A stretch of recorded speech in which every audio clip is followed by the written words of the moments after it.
ಯಾಕೆ ಅಲ್ಲೇ ನಿಂತ್ಕೊಂಡ್ಬಿಟ್ರಿ? ಬನ್ನಿ ಒಳಗೆ ಬನ್ನಿ.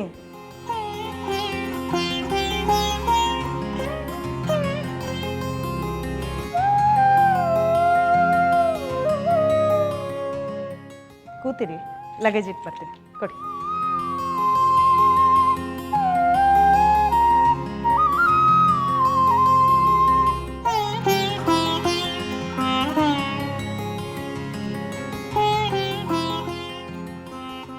ಅರೆ, ಯಾಕೆಲ್ಲರೂ ನಿಂತೇ ಇದ್ದೀರಾ? ಕೂತ್ಕೊಳ್ಳಿ, ಬನ್ನಿ ಕೂತ್ಕೊಳ್ಳಿ ಅಜ್ಜಿ. ಬಾ ಸೂರ್ಯ, ಕೂತ್ಕೋ. ಪೂರ್ವಿ, ಕೂತ್ಕೋ.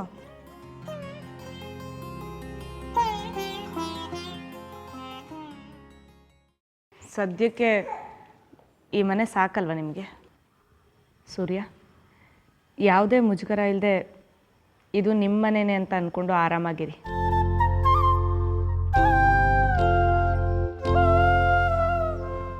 ಇನ್ನು ಮುಂದಾದರೂ ನೀವು ನೆಮ್ಮದಿಯಾಗಿರಿ. ಇಲ್ಲಿ ಯಾರೂ ನಿಮ್ಮನ್ನು ಡಿಸ್ಟರ್ಬ್ ಮಾಡಲ್ಲ. ನಾನು ವಿಜಯ್ ಕೂಡ ಪದೇ ಪದೇ ಬಂದು ನಿಮ್ಮನ್ನು ಡಿಸ್ಟರ್ಬ್ ಮಾಡಲ್ಲ.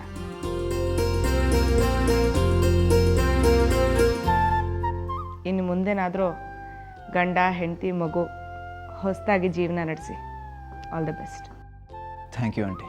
ಯಾವುದೇ ಮನೇಲಿ ಮಾರ್ಗದರ್ಶನ ಕೊಡೋದಕ್ಕೆ ಹಿರಿಯರು ಅಂತ ಒಬ್ಬರು ಇರಲೇಬೇಕು. ಈ ಮನೆಗೆ ನೀವು ಬಂದಿದ್ದೀರಾ. ನಿಮ್ಮ ಮೊಮ್ಮಗ ಪೂರ್ವಿ ಯಾವುದೇ ತಪ್ಪು ಹೆಜ್ಜೆ ಹಿಡ್ದಿರೋ ಹಾಗೆ ನೀವೇ ನೋಡ್ಕೋಬೇಕು. ನೀನೇನು ಯೋಚನೆ ಮಾಡಬೇಡ ಸಲ್ಲಮ್ಮ. ಇಷ್ಟು ದಿನ ಇವ್ರು ಬಾಳಿದ್ದು ಬಾಳಲ್ಲ, ಇನ್ನು ಮುಂದಕ್ಕೆ ಬಾಳ್ತಾರಲ್ಲ ಅದು ಬಾಳು.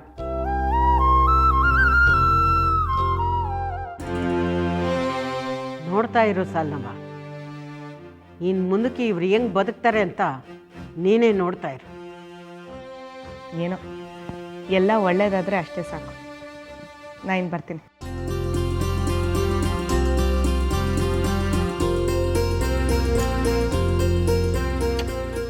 ಬಾಯ್ ಪುಟ್ಟಿ. ಬರ್ತೀನಿ ಪೂರ್ವಿ, ಬರ್ತೀನಿ ಸೂರ್ಯ, ಬರ್ತೀನಿ.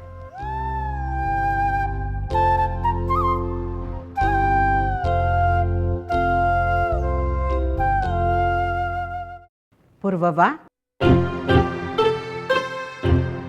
ನಿನ್ನೆಯಿಂದ ನಿನ್ನೊಂದು ಮಾತು ಕೇಳಬೇಕು ಅಂತ ಇವನಿ, ಆದರೆ ಕೇಳೋಕ್ಕೆ ಆಯ್ತಾ ಇಲ್ಲ. ಏನು ಮಾತಜ್ಜಿ? ನಮ್ಮ ಮನೆಗೆ ಸೇರಿದ್ಕೊಂಡು ಬಂದಿಯಲ್ಲ, ಅದೇ ಪೂರ್ವವ್ವ ನಾನೇನು? ಯಾಕಜ್ಜಿ ಇಂಥ ಪ್ರಶ್ನೆ ಕೇಳ್ತಾ ಇದ್ದೀರಾ? ಯಾಕೋ ಅನುಮಾನ ಬಂತು, ಅದಕ್ಕೆ ಕೇಳಿದೆ. ಅದೇನು ಅಂತ ಸರಿಯಾಗಿ ಹೇಳಿ ಅಜ್ಜಿ. ನಿಮ್ಮ ಮಾವ ಅನ್ಸ್ಕೊಂಡು ದೊಡ್ಡ ಮನ್ಸ ನೀನೆತ್ತ ನಿನ್ನ ಸ್ವಂತ ಮಗನ ನಿನ್ನಿಂದ ದೂರ ಮಾಡೋಕ್ಕೆ ನೋಡ್ದ. ತನ್ನ ಮಗನ ಮಗಳು ಅನ್ನೋ ಸತ್ಯ ಗೊತ್ತಿದ್ರು ತಿರ್ಗಾ ಅದನ್ನು ಎತ್ತಾಗೋ ಸಾಕ್ಸೋಕೆ ನೋಡ್ದ. ಹೌದು ತಾನೇ? ಯಾವುದೋ ಸಂಬಂಧ ಇಲ್ಲದೆ ಇರೋವಂಥ ಹುಡುಗಿ ಕತ್ತಿಗೆ ತಾಳಿ ಕಟ್ಟಿದ್ದ ಅನ್ನೋ ಕಾರಣಕ್ಕೆ ನೀನು ಗಂಡನ್ನೇ ದೂರ ಮಾಡಿದವಳು ನೀನು. ಅದೇ ಈ ಸೀಕೆ ನನ್ನ ಮಗನ ಬೀದಿ ತನಕ ತರ್ತೀನಿ ಅಂತ ಕಚ್ಚೆ ಕಟ್ಕೊಂಡು ಹೋರಾಟಕ್ಕೆ ನಿಂತವಳು ನೀನು.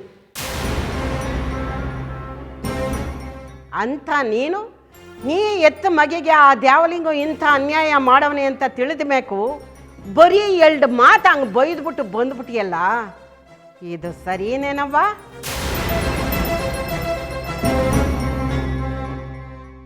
ಇಷ್ಟಕ್ಕೆ ಎಲ್ಲ ಮುಗಿದೋಯ್ತಾ? ಅಷ್ಟೆಲ್ಲ ಅನ್ಯಾಯ ಮಾಡಿದವನಿಗೆ ಬರೀ ನೀನು 2 ಬೈಗಳವೇ ಶಿಕ್ಷೆನಾ? ಏನಾಯ್ತವ? ಆ ನಿನ್ನ ಬಿಸಿ ರಕ್ತದ ಹಾರಾಟ ಹೋರಾಟ ಎಲ್ಲ ತಣ್ಣಗಾಗೋಯ್ತಾ? ನಾನೆಲ್ಲೋ ಇದೇ ಇಸೆಯನ್ನು ಇಟ್ಕೊಂಡು ಜೈಲು ಕೋರ್ಟು ಅಂತ ನನ್ನ ಮಗ ಮಾಡಿದ ತೆಪ್ಪಿಗೆ ಶಿಕ್ಷೆ ಕೊಡಿಸ್ತೀಯ ಅಂದ್ಕೊಂಡಿದ್ದೆ. ಆದ್ರೆ ನೀನು ಇಲ್ಲ ಅಜ್ಜಿ. ಅಜ್ಜಿ, ಈ ಸಲ ಪೂರ್ವಿ ಸುಮ್ಮನಾಗಿರ್ಬೋದು. ಅವಳ ರಕ್ತ ತಣ್ಣಗಾಗಿ ಹೋರಾಡೋ ಶಕ್ತಿ ಕಳ್ಕೊಂಡಿರ್ಬೋದು. ಆದರೆ ಇಷ್ಟು ದಿನ ತಣ್ಣಗಿದ್ದ ನನ್ನ ರಕ್ತ ಕೊತ ಅಂತ ಕುದೀತಾ ಇದೆ. ನಾನು ಇನ್ನು ಸುಮ್ಮನೆ ಕೂತ್ಕೊಳ್ಳಲ್ಲ. ಡ್ಯಾಡಿ ವಿರುದ್ಧ ಹೇಗೆ ಯುದ್ಧ ಸಾರ್ತೀನಿ ಅಂತ ನೋಡ್ತಾ ಇರಿ.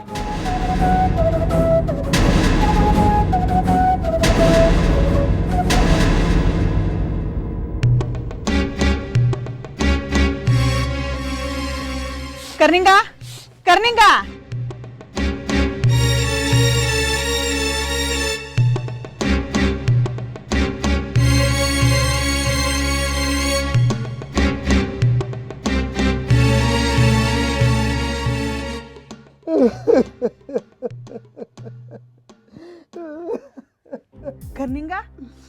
ಇದ್ಯಾಕೆ ಹಿಂಗ್ ಅಳ್ತಿದ್ಯಾ?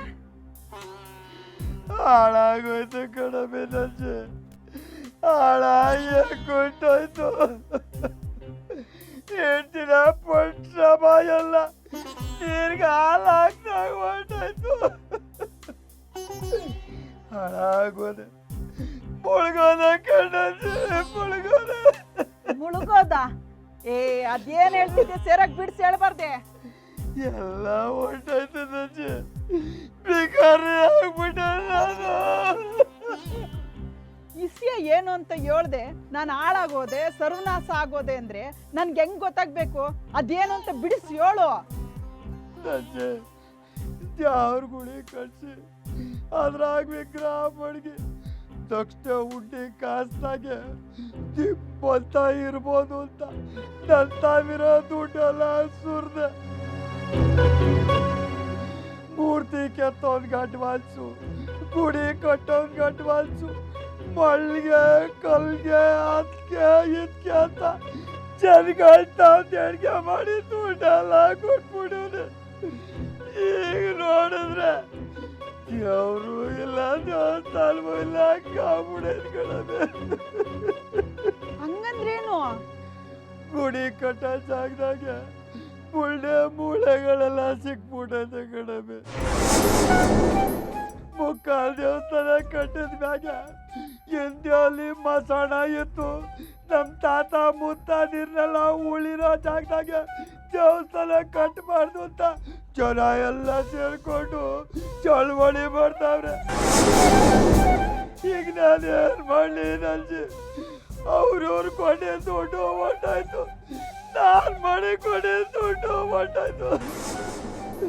ಈಗ ನಾನು ಬರೀ ಕೈ ದಾಸ ಆಗೋದೆ ನನ್ಜಿ, ಹಳೆ ಕರ್ನಿಗೆ ಆಗೋದ. ಈಗ ನನಗೆ ಯಾರು ಪರವಾದಿ ಕೊಡ್ತಾರೆ, ಯಾರು ನನ್ನ ಮೋಸ ನೋಡ್ತಾರೆ?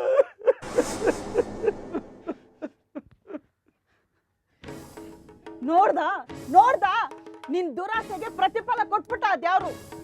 ಆ ದ್ಯಾವ್ರ ದುಡ್ಡಲ್ಲಿ ಬದುಕ್ಬೇಕು ಅನ್ಕೊಂಡಲ್ಲ, ಅದಕ್ಕೆ ಈ ಸ್ಥಿತಿ ತಂದಿಟ್ಟ. ಯಾವಾಗ ನೋಡಿದ್ರು ದ್ಯಾವ್ರ ಮಗ ಅಂತ ಆ ದ್ಯಾವ್ರ ಮೈ ಮೇಲೆ ಬಂದಂಗ ಆಗ್ತಿದೆ. ಈಗೇನ್ ಮಾಡಿ ನೋಡು, ಅನ್ಯಾಯದ ಆಸ್ತಿ, ಅನ್ಯಾಯದ ಹಣ ತುಂಬಾ ದಿನ ಕೈ ನೆಡ್ಸಕ್ಕಿಲ್ಲ. ಈ ಮಾತನ್ನ ನಾನು ಎಷ್ಟಕ್ಕಿಂತ ಹೇಳ್ದೆ ನಿನ್ಗೆ, ಆಗ ನನ್ನ ಮಾತನ್ನ ನಕ್ಸಾರ ಮಾಡ್ಬಿಟ್ಟೆ. ಈಗ ಎಲ್ಲ ಹೋಯ್ತು ಅಂದ್ರೆ ಯಾರೇನ್ ಮಾಡೋರು? ಆ ದೇವ್ರನ್ನ ನೀನ್ ಸ್ವಾರ್ಥಕ್ಕೆ ಬಳಸ್ಕೊಂಡಲ್ಲ, ಅದಕ್ಕೆ ಆ ದೇವ್ರ ನಿನ್ ಶಾಪ ಕೊಟ್ಟವನೆ. ಅನ್ಬಾಕ್ಸು, ಏನಾರು ಮಾಡ್ಕೊಂಡು ಸಾಯಿ.